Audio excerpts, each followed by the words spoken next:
राजस्थान की गहलोत सरकार ने ओल्ड पेंशन फिर से लागू करके कर्मचारियों को एक ऐसा तोहफा दिया है जिसकी कल्पना खुद कर्मचारी भी नहीं कर रहे थे। लेकिन इस पेंशन योजना के लागू होने के साथ ही कई सवाल ये भी खड़े हो रहे हैं कि अब इस स्कीम को किस तरह से सरकार लागू करेगी, क्योंकि बीच में 17 साल का एक बड़ा गैप ऐसा रहा है जब न्यू पेंशन स्कीम लागू थी। अब उस चीज़ों को कैसे मैनेज होगा, इस पर खास बात करने के लिए कर्मचारी नेता गजेंद्र सिंह हमारे साथ है। इनसे समझेंगे और जानेंगे कि आखिर सरकार इस पूरी चीज़ को कैसे मैनेज करेगी। गजेंद्र जी, जिस तरीके से सरकार ने घोषणा कर दी ओल्ड पेंशन लागू करने की, लेकिन एक बड़ा गैप है। किस तरह से इसमें नियमों में बदला जाएगा? जो नए कर्मचारी और पुराने कर्मचारी, उनमें किस तरह से अंतर को खत्म किया जाएगा?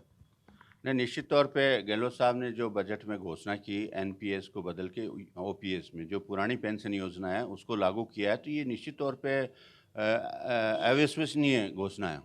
कर्मचारियों को भी इतना विश्वास नहीं था कि इतनी जल्दी हमारी मांग को पूरा कर देंगे। तो ये जो घोषणा है ये बहुत ही शानदार घोषणा है और इसके लिए सारे कर्मचारी भी उत्साह है, क्योंकि राजस्थान के करीबन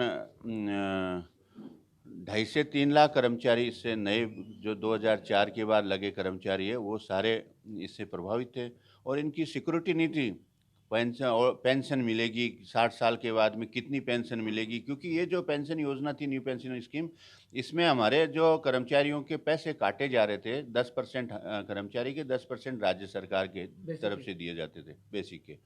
तो ये 20% पैसे हमारे का कोई भविष्य नहीं था कि कितने पैसे हमारे को मिलेंगे और उसके बाद में भी शेयर मार्केट में लगाए जा रहे थे। शेयर मार्केट में उतार चढ़ाव चलता है, जिससे कर्मचारियों को बहुत बड़ी अशांति थी और खुद को अनसिक्योर महसूस कर रहे थे और इससे ये बहुत बड़ा लाभ मिलेगा, क्योंकि नई पेंशन स्कीम में कर्मचारियों को 60% दिया जाता था, 40% रोक के उसी पैसे का कर्मचारी को पेंशन के रूप में दिया जाता था।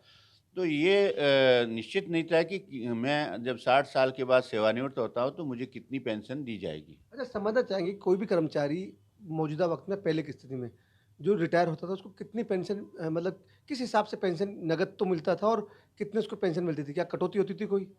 नहीं, ये हमारा अधिकार था। पेंशन स्कीम जो ओल्ड पेंशन स्कीम है ये कर्मचारियों का अधिकार है और राज्य सरकारों ने शुरू से ही ये पेंशन स्कीम में किसी भी कर्मचारी की कोई कटौती नहीं होती थी। जब कर्मचारी 33 साल के बाद में कितनी सेवा हो, मिनिमम 33 साल होनी चाहिए। 33 साल की सेवा पर कर्मचारियों को बेसिक का 50% भुगतान पेंशन के रूप में होता था पर मंथ और प्लस डीए और वो जो भी केंद्र सरकार डीए घोषणा करती थी वो समय-समय पर डीए की भी उस पे जो बेसिक हो जाती है हमारी 50% पेंशन, उसका डीए उसके ऊपर डीए बढ़ाया जाता था। आँकड़ों में समझना चाहेंगे किसी भी कर्मचारी के अनुमान, हम उदाहरण के तौर पे कोई सैलरी लेते हैं 50,000 1 लाख रुपए, उसके हिसाब से डिवाइडेशन करके बताइए। नहीं, इसमें नई या पुरानी? पुरानी वाली।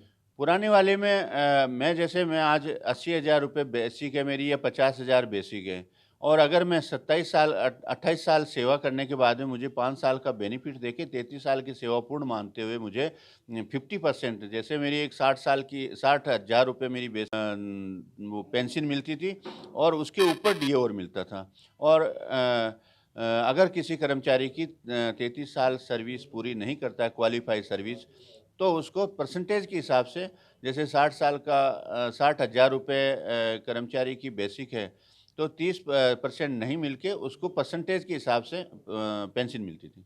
अच्छा, दूसरा कि जो गैप है एक बड़ा, जो बीच में जो नए कर्मचारी लगे हैं, क्योंकि 1 अप्रैल 2004 से न्यू पेंशन स्कीम लागू हुई थी और 1 अप्रैल 2022 तक ये न्यू पेंशन रही है। इस बीच में जो गैप है कर्मचारियों को, उनको किस तरह से, क्योंकि उनके पास ओल्ड पेंशन का लाभ नहीं मिलेगा, तो उनको किस तरह से क्या नुकसान और क्या फ़ायदा है?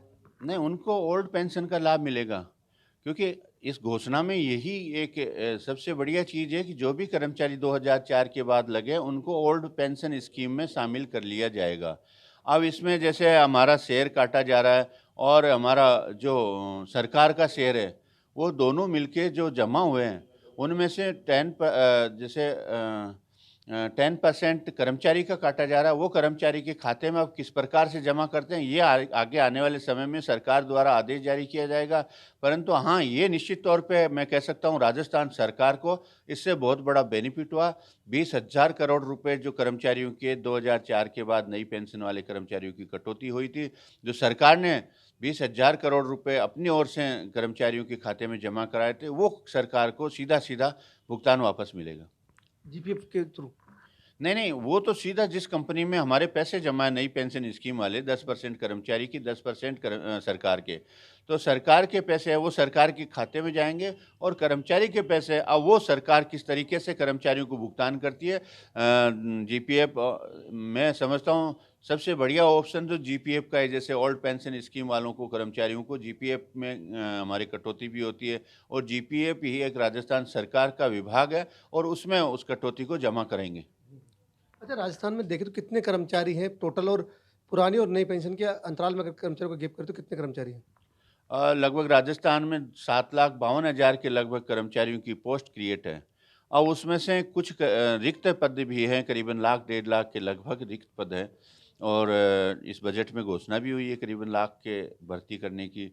तो मैं समझता हूँ 1.5 लाख के लगभग रिक्त पद है, तो 4.5 लाख के लगभग राजस्थान में 5 लाख के लगभग राजस्थान में कर्मचारी अभी मौजूद है।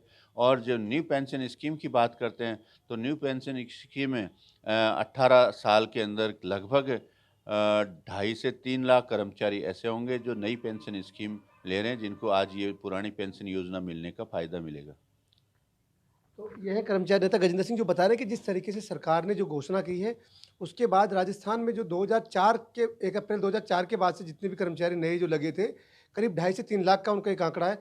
उनको अब जो पेंशन का अधिकार उनके पास नहीं था, वो वापस उनको पेंशन का अधिकार मिलेगा। साथ ही उनकी जो अब तक की 10% की कटौती हुई थी, जो सरकार नए पेंशन स्कीम के तहत काट रही थी, वो भुगतान भी उनको मिलेगा। हालाँकि उसको किस तरह से कर्मचारी को दिया जाएगा, वो अभी आदेश होना उसको बाकी है, लेकिन वो मिलना तय है कि जो कटौती हुई है वो वापस कर्मचारियों को मिलेगी। इसके साथ ही सरकार को भी एक बड़ा फ़ायदा ये होगा कि जो सरकार ने अपने हिस्से की कटौती करी थी, वो भी सरकार के पास जाएगी। तो कुल मिलाकर कह सकते हैं कि जो न्यू पेंशन स्कीम बंद करके ओल्ड पेंशन स्कीम लागू की है, उससे न केवल कर्मचारियों को बल्कि सरकार को भी एक बड़ा फ़ायदा यहाँ पर होने जा रहा है।